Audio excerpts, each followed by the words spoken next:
ओम शांति। अभी हम ब्रह्मा कुमारी के पानीपत हुड्डा सेवा केंद्र में है और ओम शांति भवन इस सेवा केंद्र का नाम है। और हमारे साथ बीके सुनीता बहन जी हैं, जिनसे हम उनके कुछ एक्सपीरियंसेस शेयर करेंगे और कुछ मैसेजेस लेंगे, तो उन्हीं से बातचीत करेंगे। सुनीता बहन जी, आप अपना संक्षिप्त परिचय दें। ओम शांति। मेरा शरीर का नाम बीके सुनीता बहन और बाल्यकाल से इस ईश्वरीय ज्ञान में हूँ। 1985 में मुझे ईश्वरीय ज्ञान मिला और तब से लेकर के एक दिन भी ऐसा नहीं है कि कभी ईश्वरीय महावाक्य मिस हुए हों या कभी जो अपनी ईश्वरीय विश्वविद्यालय की मर्यादाएं हैं उनका कभी उल्लंघन हुआ हो। मुझे सबसे अच्छा लगा इस ईश्वरीय ज्ञान के अंदर यहाँ की नियम मर्यादाएं, और उन सब के द्वारा मुझे काफ़ी सुरक्षा महसूस हुई। अच्छा, तो वैसे आप जैसे आपने कहा कि बचपन से आप इस ईश्वरीय ज्ञान में हैं जी, तो आप पहले आपको कौन सी बात सबसे अच्छी लगी जिस कारण आप इस ईश्वरीय ज्ञान में आए? मुझे खोज तो अंदर से पहले से ही थी, जबकि मेरी बहुत छोटी आयु थी। मैं 7th स्टैंडर्ड में थी, तब से ही मेरे मन में एक बात थी कि संसार में जो देवी देवताओं के चित्र हैं वो सब कहाँ चले गए। मैं हमेशा सोचती थी कि कहीं ना कहीं तो ज़रूर होंगे, और इसी क्यूरियोसिटी को लेकर के मैं सबसे पूछती थी कि आप ये बता दो कि देवी देवताएं कहाँ हैं और भगवान कौन है, और वो हमसे मिलता क्यों नहीं है, हमसे बात क्यों नहीं करता है। अंदर अंदर जो खोज की प्रवृत्ति थी, तो उस प्रवृत्ति के कारण जब हम सेवा केंद्र पर आए तो पहली बार जब सुना तो सुनते ही मन ने ये विश्वास किया कि जो ज्ञान है ये सत्य ज्ञान है। और शिव बाबा का परिचय सुनकर कि यहाँ पर किसी देहधारी की पूजा नहीं होती, जो पॉइंट ऑफ लाइट है, जो सोर्स ऑफ एनर्जी है, उस पर ध्यान लगाना सिखाया जाता है, तो ये चीज़ मुझे बहुत बहुत अच्छी लगी और लगा कि जो मेरी जन्मों की तलाश थी कि मैं अपने पिता से मिलूं, वो यहाँ के पूरी हुई। बहुत अच्छा। बहन जी, जैसे दुनिया में लोग आजकल देखा होगा कि वो मैंपन ज़्यादा है, मैं कहते हैं, लेकिन उन्हें स्वयं का परिचय नहीं है, वो वास्तव में है क्या और परमात्मा कौन है। उन्हें आप ज़रा ये बताएंगे कि वास्तव में ये मैं कौन है और वो परमात्मा जिसे वो कहते हैं, असल में वो परमात्मा कौन है? मुझे ऐसा बहुत सुंदर ईश्वरीय ज्ञान में एक अनुभूति हुई कि हम ये जो बार बार मैं शब्द यूज़ करते हैं, ये मैं कौन और मेरा कौन, ये जो मैं शब्द है ये वास्तव में हमें एक बात के लिए समझाता है कि हम इस देह के अंदर, इस देह को चलाने वाली एक पवित्र शक्ति आत्मा है। मनुष्य अभिमानवश मैं शब्द का प्रयोग करता है। पूरी दुनिया के अंदर कोई भी ऐसा इंसान नहीं है जो शब्द का प्रयोग ना करता हो, लेकिन इसकी जो गहराई है वो जानने के बाद व्यक्ति अपनी रियल आइडेंटिटी को पहचान पाता है कि हम सब एक ज्योति स्वरूप आत्मा है, और ये जो शरीर है ये हमें कर्म करने के लिए मिला है। 2 शब्द आते हैं, एक है सोल और दूसरा है रोल। हम सब एक सोल हैं और हम सब डिफरेंट रोल प्ले कर रहे हैं। जैसे किसी को कोई भी रोल जो मिला है, अगर वो निभाते हुए ये बात याद रखे कि मैं आत्मा इस रोल को प्ले कर रही हूँ, तो वो बहुत अच्छा रोल प्ले कर सकते हैं। जनरली जब हम रोल प्ले कर रहे हैं तो हम ये भूल जाते हैं कि मैं आत्मा हूँ। अगर ये स्मृति हमें रहे और अभ्यास रहे कि मुझ छोटी सी बिंदी आत्मा को ये रोल मिला हुआ है और मुझे इसको बहुत अच्छे से निभाना है, सबके साथ अच्छा व्यवहार करना है, तो धीरे धीरे हमारा जो ईगो वाला मैं है वो कम हो जाएगा और हम सोल कॉन्शियस बनते जाएंगे। जितनी भी हमारे व्यवहार में कॉन्फ्लिक्ट्स हैं उसका मूल कारण है कि हम देहाभिमान के कारण मैं करते हैं, दूसरों को डाउन करते हैं, उन्हें गिराने की कोशिश करते हैं। तो ईश्वरीय ज्ञान में हमने एक बहुत अच्छी सी बात अब समझी है कि सभी संसार के प्राणी एक शुद्ध शक्तिशाली आत्मा है, और हमें सबको उस दृष्टि से ही देखना है कि ये प्रभु पसंद आत्मा और बहुत अच्छी आत्मा है। अधिकतर लोग अपने को तो बहुत अच्छा सोचते हैं मगर दूसरों को अच्छा नहीं सोचते हैं। हमें हर एक के मस्तक में आत्मा को देखते हुए सोचना है कि ये बहुत बहुत अच्छी आत्मा है, तो उसकी भी अच्छाई उभर करके आएगी और हमारे अंदर भी अच्छाई बढ़ाने की क्षमता बढ़ेगी। हमें दिल से हर एक को स्वीकार करते हुए ये बात ज़रूर कहनी है कि आप बहुत बहुत अच्छे हैं और बहुत शुद्ध आत्मा है। बहुत अच्छी बात। जैसा कि बहन जी दुनिया में बहुत सी संस्थाएं हैं, जैसे बहुत से धर्म हैं, बहुत सी संस्थाएं बन रखी है, तो ब्रह्मा कुमारी जी क्यों? सभी संस्थाएं अच्छा काम कर रही हैं। सभी यहाँ की कोई संस्थाएं ऐसी बात जो यूनिक बात हो जो किसी जी। और संस्था में नहीं है? मैं समझती हूँ कि संसार में जितनी भी संस्थाएं हैं सभी अपना अच्छा कार्य कर रही हैं, बहुत अच्छा कर रही हैं, और हमें भी सबकी अच्छाई को देखना चाहिए। लेकिन इस विद्यालय की जो बहुत अच्छी बात जो मुझे बहुत हृदय को स्पर्श करती है वो ये कि यहाँ पर कथनी करनी में समानता है। यहाँ सभी जो बात कहते हैं तो पहले वो खुद करके देखते हैं। तो जो हम खुद पे एक्सपेरिमेंट करते हैं तो वो बात कहने में भी एक दम रहता है, एक शक्ति रहती है। और संसार को आवश्यकता अच्छे रोल मॉडल की है कि जिसने इस कार्य को पहले किया हो, क्योंकि केवल कह देना पर्याप्त नहीं होगा, जीवन में उतारना ये मोस्ट इम्पोर्टेंट है। तो इस विद्यालय में मैंने सीनियर्स में सब में ये बात देखी है कि वो कोई भी बात दूसरों को कहते हैं तो पहले वो खुद करते हैं। अगर वो नहीं कर पाए तो वो कहते भी नहीं हैं। लाइक सुबह 4 बजे उठना है, कितनी अच्छी बात है कि हमें उठना चाहिए, लेकिन जो लोग उठते हैं अगर वो कहते हैं तो दूसरों पे बहुत अच्छा इफेक्ट पड़ता है, और अगर नहीं उठते हैं तो दूसरों को कहेंगे भी सही तो उसका असर नहीं पड़ता है। इसलिए मुझे इस विद्यालय की पहली बात ये जो बहुत अच्छी लगी वो ये कि हमारी जो कथनी करनी है वो एक समान होनी चाहिए, क्योंकि जो हम कहते हैं उसका असर कम पड़ता है और जो हम करते हैं उसका असर ज़्यादा पड़ता है। तो इसलिए हमें अपनी करनी के ऊपर ज़्यादा ध्यान देना चाहिए कि हमारी जो कथनी है वो तो हम अच्छी कहें ही, लेकिन करना उससे ज़्यादा इम्पोर्टेंट है, उसके ऊपर हम अटेंशन दें। और एक दूसरी बात जो मुझे बहुत बहुत अच्छी लगी इस विद्यालय की कि इसमें कोई भी देहधारी की पूजा नहीं होती है, सभी का कनेक्शन ऑलमाइटी से है। और जब आप ऑलमाइटी को याद करते हैं तो वो आपकी इतनी पावर्स आपको देता है कि आपके लिए हर मुश्किल आसान हो जाती है, केवल आप उसे यूज़ करें।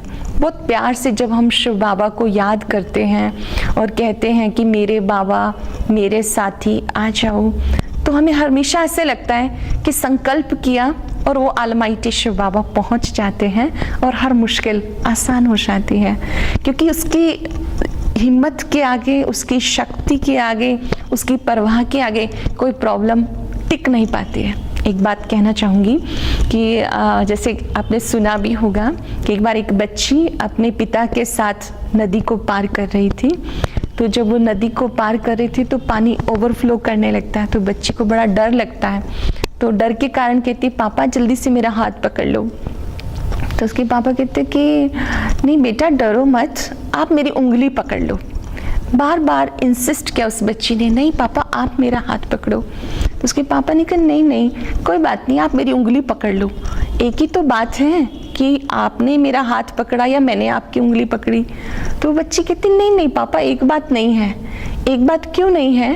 वो कहती कि मैं तो डर के कारण कभी हाथ छोड़ भी सकती हूँ, पर मुझे पूरा विश्वास है कि आप मेरा हाथ नहीं छोड़ोगे। तो ये बात बहुत अच्छी है कि आपका हाथ कल्याणकारी परमात्मा के हाथ में है, किसी देहधारी के हाथ में नहीं। आप उसको यूज़ करें तो आपके लिए जीवन के अंदर आने वाली हर समस्या बहुत सरल हो जाएगी और आप कभी घबराएंगे नहीं। प्रॉब्लम्स आपको खेल लगने लगेंगी। और वैसे भी हमें प्रॉब्लम के सामने बड़े बड़े अक्षरों में लिख देना चाहिए उपहार, कि ये मुझे कुछ सिखाने के लिए आई है। और व्यक्ति सबसे ज़्यादा प्रॉब्लम से सीखता है। मैं समझती हूँ बाकी सारे चैप्टर पढ़े हुए हम लोग भूल गए, लेकिन जो प्रॉब्लम्स ने हमें सिखाए वो आज तक भी हमें याद हैं जी। इसलिए किसी ने बहुत अच्छी बात कही है कि ज़िंदगी के पन्नों में कुछ इस तरह से लिखा जाए कि इस पवित्र पुस्तक को ऐसा कि सुबह शाम पढ़ा जाए, तो जीवन इस तरह से बन जाए। तो इस विद्यालय के लिए बहुत बड़ा हम सबके लिए योगदान है कि हम सब परम पिता परमात्मा के साथ से हर मुश्किल को आसान कर लेते हैं। बहुत अच्छी बात कही कि बच्चे जो है बाप का हाथ छोड़ सकते, लेकिन बाप बच्चों का हाथ नहीं छोड़ सकता जी। वो बाप जो परम पिता परमात्मा है, परमेश्वर है, उसने अभी हम बच्चों का हाथ पकड़ रखा है। तो हमें भी चाहिए कि उस बाप के, उस परमात्मा के हाथ को कभी ना छोड़े, उसके साथ रहें। तो बहन जी जैसा कि आजकल देखा गया कि दुनिया में लोग शांति ढूंढते रहते हैं, शांति मिले शांति मिले, कई जगह जाते हैं, कोई शांत जगह में जाते हैं, लेकिन वास्तव में शांति कैसे प्राप्त होगी? अक्सर मनुष्य जब घर में दुखी हो जाता है, परेशान हो जाता है, वो सोचता है चलो जंगल में जाएं, वहाँ शांति मिल जाएगी। कोई सोचता है मंदिर में जाएं तो वहाँ शांति मिल जाएगी। शांति कोई ऐसी चीज़ तो है नहीं कि कहीं रखी हुई है और हम वहाँ से उठा के ले आएंगे। वास्तव में शांति हम आत्माओं का स्वधर्म है। जब हम अपने स्वधर्म में टिकते हैं, मीन्स हम याद करते हैं कि मैं आत्मा शांत स्वरूप हूँ, तो शांति के प्रकंपन फैलने लगते हैं। हम हैं ही शांत स्वरूप आत्मा। केवल अपने स्वरूप को हम विजुअलाइज करें, न केवल सोचें, लेकिन अपने स्वधर्म में टिकें कि मैं छोटी सी बिंदी आत्मा और मेरा स्वधर्म शांति है, और अपने चारों शांति को अनुभव करें। शांति को पाने के लिए भटकने की आवश्यकता नहीं, केवल अपनी इननेट क्वालिटीज़ को मन में याद करने की आवश्यकता है। एकांत में बैठकर अगर हम अभ्यास करते हैं कि मैं एक शांत स्वरूप आत्मा हूँ, शांति के सागर की संतान हूँ, तो स्वतः ही मन में शांति आनी शुरू हो जाती है। तो कहीं जाकर के किसी मंदिर में या किसी आश्रम में शांति नहीं मिलेगी, बल्कि अपने स्वधर्म में टिकने से और स्मृति में टिकने से ही आपको शांति का सुखद अनुभव होगा।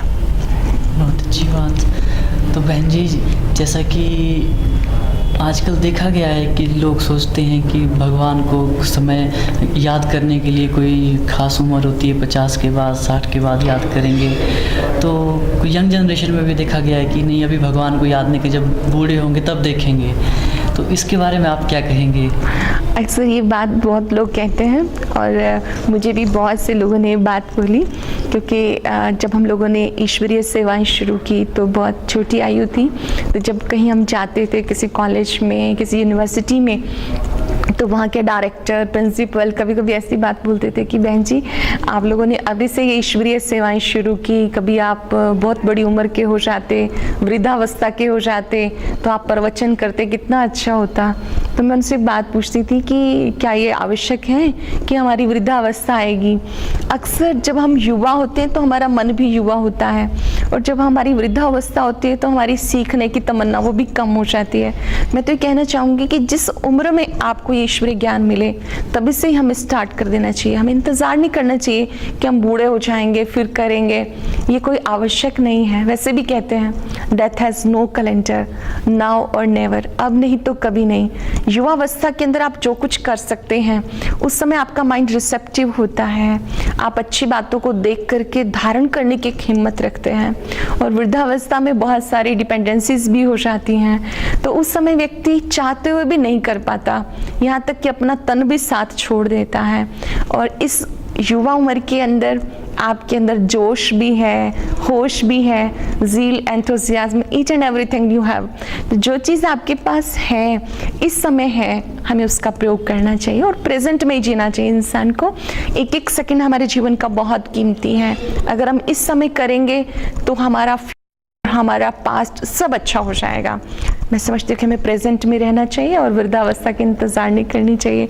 वैसे भी जब हम छोटे होते हैं ना, तो हमारे संस्कार हम मोल्ड करना चाहे कर सकते हैं, और जब हम बुजुर्ग हो जाते हैं तो हमारे संस्कार एक बहुत मोटे रस्से के समान बन जाते हैं। एक धागे को तो तोड़ना इजी है, लेकिन छोटे छोटे धागे मिलके जब एक रस्सा बन जाता है तो तोड़ना मुश्किल हो जाता है। इसलिए यही समय उपयुक्त है, यही घड़ी बहुत अच्छी है जिस समय हम ईश्वरीय ज्ञान सुने और उस पर चले।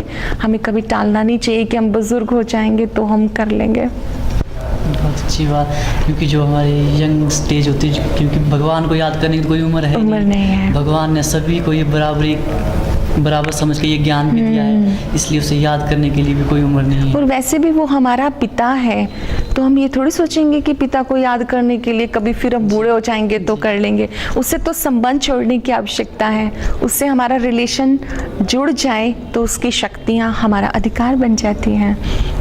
तो बहन जी, जैसे कि देखा गया है कि लोग, हम कहते हैं कि हम भगवान को याद करते हैं, भगवान को याद कीजिए, तो अक्सर लोग कहते हैं कि हम भी भगवान को याद करते हैं, हम भी तो कोई पुजारी होते हैं, पूजा पाठ कर, हम भी रोज़ भगवान को याद करते हैं। तो उस याद में और इस याद में क्या अंतर है? जी, बहुत अच्छी बात आप पूछ रहे हैं, क्योंकि याद तो सब लोग करते ही हैं अपने अपने तरीके से, लेकिन एक होता है कोई केवल एक मात्र निभाने के लिए कोई बात रटते रहना, और यहाँ जो हम बात सीखते हैं कि विधिवत संबंध जोड़ना, तो दोनों में बहुत अंतर है। यहाँ पर जो हम राजयोग सीखते हैं उसमें हम सबसे पहले सोल कॉन्शियस स्टेज में टिकते हैं और धीरे धीरे अपने मन को सुप्रीम तक लेके जाते हैं, और जैसे ही आपका कनेक्शन परमात्मा से जुड़ता है तो उसकी शक्ति आप में आनी शुरू हो जाती है। जैसे आप मोबाइल यूज़ करते हैं तो आप उसको चार्ज भी करते हैं ना, तो चार्जिंग प्रोसेस ठीक होना चाहिए। अगर आपने उसको ठीक रीति से चार्ज नहीं किया तो नेक्स्ट डे वो काम नहीं करेगा। तो मेडिटेशन भी हम सबको चार्ज कर देता है। अगर हम केवल ऐसे ही मुख से कुछ बोलते रहते हैं और मन कहीं और जा रहा है तो सही चार्जिंग नहीं हो सकती है, क्योंकि ट्रीटमेंट किसका करना है? शरीर का थोड़ी करना है, आत्मा का करना है। तो आत्मा का सही ट्रीटमेंट तब हो सकता है जब आप सोल कॉन्शियस स्टेज में हैं। तो यहाँ पर जो याद सिखाई जाती है कि आपकी जो याद है उसमें कोई स्वार्थ नहीं होना चाहिए, बल्कि एक निस्वार्थ प्यार, सच्चा प्यार परमात्मा के लिए होना चाहिए। और उस याद में हम ये भी ध्यान रखते हैं कि ना तो हम किसी की कंप्लेन करते हैं, ना हम डिमांड करते हैं, बल्कि इसमें तो हम परमात्मा पिता की शक्तियों को अपने जीवन में लाने का प्रयास करते हैं। और जब हम वैसे भक्ति मार्ग में याद करते हैं वो भी अच्छी याद है, ऐसा नहीं कि वो कोई गलत है या वहाँ पे हमने कुछ हमसे मिस्टेक हुई, ऐसा नहीं। लेकिन विधिवत याद से सिद्धि की प्राप्ति होती है। जो जैसी भावना से कार्य किया जाता है वैसी भावना से सफलता मिलती है। तो याद तो हमने पहले भी किया, बस हम भक्त बन के याद कर रहे थे पहले, और अब हम बच्चे बन के याद करते हैं, क्योंकि भक्त तो मांगता है और बच्चा अधिकारी होता है। इस ज्ञान मार्ग में हम ये बात सीखते हैं कि हम शिव बाबा के बच्चे हैं और वो हमारे पिता हैं। हम जब चाहें, जिस समय चाहें उससे संबंध जोड़ें और उसके द्वारा शांति की शक्ति, सहन शक्ति, परखने की शक्ति, बाकी सब शक्तियों को भी प्राप्त करते हैं। बहुत अच्छी बात। तो बहन जी, जैसा कि शरीर और आत्मा दो अलग अलग चीज़ है, आत्मा अलग है, शरीर अलग है। लोग, आपने देखा होगा कि शरीर की सजावट करते हैं, शरीर को सजाते हैं कि हम अच्छे लगे, दूसरे हमें देखें तो हमारी तारीफ करें। तो शरीर की सजावट तो हो गई, आत्मा की सजावट कैसे की जा सकती है? आत्मा को कैसे सजाया जा सकता है? गुड। बहुत से लोग अपने शारीरिक सौंदर्य के लिए बहुत सारे साधनों का प्रयोग करते हैं। फिजिकल पर्सनालिटी की ओर मैं समझती हूँ कि मनुष्यों का बहुत ज़्यादा ध्यान होता है, लेकिन एक होती है इनर पर्सनालिटी और एक होती है आउटर पर्सनालिटी। तो जो इनर पर्सनालिटी है उसको अच्छा बनाने के लिए, आत्मा के सौंदर्य के लिए सच्चा जो श्रृंगार है वो है दैवी गुण या मूल्य, जिसमें से सबसे अच्छा गुण है हर्षित मुक्ता, खुश रहना। आजकल हम देखते हैं कि जो खुशी है ना वो व्यक्ति की गायब होती जा रही है, और मुस्कुराना तो इंसान भूल ही गया। कभी कभी मुस्कुराता है, मैं समझती हूँ केवल इंसान तभी मुस्कुरा रहा होता है जब उसकी कोई फोटो ले रहा होता है। फोटो स्माइल के लिए सब लोग तैयार होते हैं, लेकिन जीवन के अंदर हमेशा मुस्कुराते रहना ये सबसे अच्छा हमारा श्रृंगार है। हमें कोशिश करनी चाहिए कि जीवन की हर परिस्थिति में हम मुस्कुराएं, हर्षित रहें। तो हर्षित मुक्ता हमारा पहला श्रृंगार है। इसी तरह से एक बहुत अच्छा गुण है सरलता, इजी नेचर। अगर आप इजी नेचर रहते हैं तो आपके लिए कोई भी प्रॉब्लम बड़ी नहीं है। वो लोग हमेशा ज़िंदगी में खुश हैं जो सरल रहते हैं। सरल रहना मतलब बड़ी बात को छोटा कर लेना और छोटी को समाप्त कर देना। आजकल छोटी छोटी बातों को बड़ा कर दिया जाता है, तो जिसकी वजह से कॉन्फ्लिक्ट होता है और मन की खुशी गायब हो जाती है। अगर आप मन से हमेशा परेशान रहते हैं तो सच्चा सौंदर्य तो हो ही नहीं सकता फिर। इसी तरह से एक बहुत अच्छा गुण है जो हमें बहुत मदद करता है, वो है धैर्यता। अब धैर्यता भी हमारा सच्चा श्रृंगार है, बट धैर्यता और लेजीनेस दोनों में बहुत फ़र्क है। मैंने देखा कुछ लोग बड़े लेजी होते हैं, उनकी फ़्लाइट भी मिस हो जाए उन्हें कोई फ़र्क नहीं पड़ता, वो सोचते हैं जी हम तो बहुत धीरज वाले हैं। एक्चुअली वो धैर्यता नहीं है, वो तो लेजीनेस है।